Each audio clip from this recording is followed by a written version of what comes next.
ताजनगरी आगरा में 2 अक्टूबर के दिन भूकंप के झटके महसूस किए गए थे। इसको लेकर काफी अफरा तफरी मच गई थी।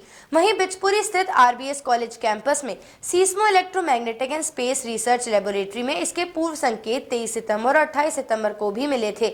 यह जानकारी लेबोरेटरी के असिस्टेंट प्रोफेसर देवव्रत पुंडीर ने दी। जनपद आगरा में 2 अक्टूबर गांधी जयंती के दिन भूकंप के झटके महसूस किए गए थे। इसको लेकर शहर में कुछ समय के लिए अफरा तफरी मच गई थी। भूकंप को लेकर आरबीएस कॉलेज बिचपुरी कैंपस स्थित seismo electromagnetic and space research laboratory में पूर्व संकेत भी मिले थे। यह जानकारी असिस्टेंट प्रोफेसर देवव्रत पुंडीर ने दी। उन्होंने बताया कि 2 अक्टूबर को जो भूकंप के झटके महसूस किए गए थे, उससे पहले 28 सितंबर और 23 सितंबर को भी लेबोरेटरी में इससे संबंधित कुछ संकेत मिले थे, जिसकी जानकारी इकट्ठी की जा रही है। आरबीएस कॉलेज कैंपस में सिस्मोमीटर नहीं है, जिससे भूकंप की सही स्थिति मिल सके, लेकिन कुछ यंत्र हैं जिनके माध्यम से इन घटनाओं को रीड किया जा सकता है। इसके अलावा उन्होंने बताया कि इस लेबोरेटरी में संकलित डाटा का मिलान हम लखनऊ, कानपुर व जोधपुर में करते हैं, जिससे ऐसी होने वाली भौगोलिक घटनाओं का पूर्वानुमान लगाने में सहायता मिलती है।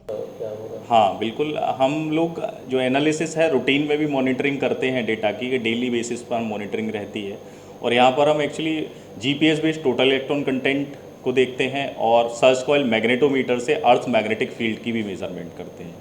तो उन दोनों के डेटा को एनालाइज करके कई सारे हमने उसमें मेथड्स यूज़ करके और प्लस कुछ recent advance signal processing techniques use करके हमने ये फाइंड किया कि 2 अक्टूबर को एक variation, unusual variation before that earthquake हमें मिला है, और एक 28 सितंबर और एक 23 सितंबर। नॉट श्योर, अभी हम ये नहीं कह सकते कि ये वेरिएशन ये दो हैं 23 और 28 जो है कि ये बिकॉज ऑफ अर्थक्वेक हैं, बिकॉज इसकी स्क्रूटनी अभी चल रही है।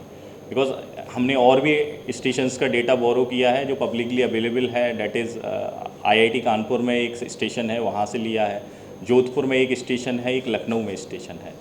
तो अभी यहाँ इन चीज़ों को लेकर क्या क्या व्यवस्थाएं अपना यहाँ पर हैं जिनके लिए देखा जाए तो इसमें मदद? हाँ बिल्कुल, एक्चुअली ये जो सेटअप है, ये सेटअप पे हम एक लॉन्ग टर्म से रन कर रहे हैं। हम 2006 से एक सेटअप रन कर रहे हैं, एक सेटअप हमारा 2003 से रन हो रहा है और एक सेटअप हमारा 90s से रन हो रहा है लगभग। तो एक लॉन्ग टर्म हमारे पास डेटा है। तो by analysing this data in the past, जो पूरा डेटा है पास्ट का, उसको एनालिसिस करके हम ये फाइंड आउट करते हैं कि क्या ट्रेंड रहता है डेटा में, अर्थक्वेक की वजह से क्या वेरिएशंस आते हैं। और अर्थक्वेक की वजह से ही नहीं, डेटा में बहुत सारी चीज़ें हैं जिनकी वजह से वेरिएशंस आते हैं। तो उसमें कई सारे फैक्टर्स हमें देखने पड़ते हैं कि कोई और इलेक्ट्रोमैग्नेटिक रेडिएशन तो नहीं आ रहा है जो हमारे डेटा को परटर्ब कर रहा है। हम यहाँ सीस्मोमीटर तो यूज़ नहीं करते, हाँ, लेकिन हम एक प्रिकर्सरी तौर पे ये बता सकते हैं कि there will be an earthquake, सारे फैक्टर्स को एनालाइज करने के बाद। डिजी महाराजा न्यूज के लिए शैलेंद्र लवानिया की रिपोर्ट।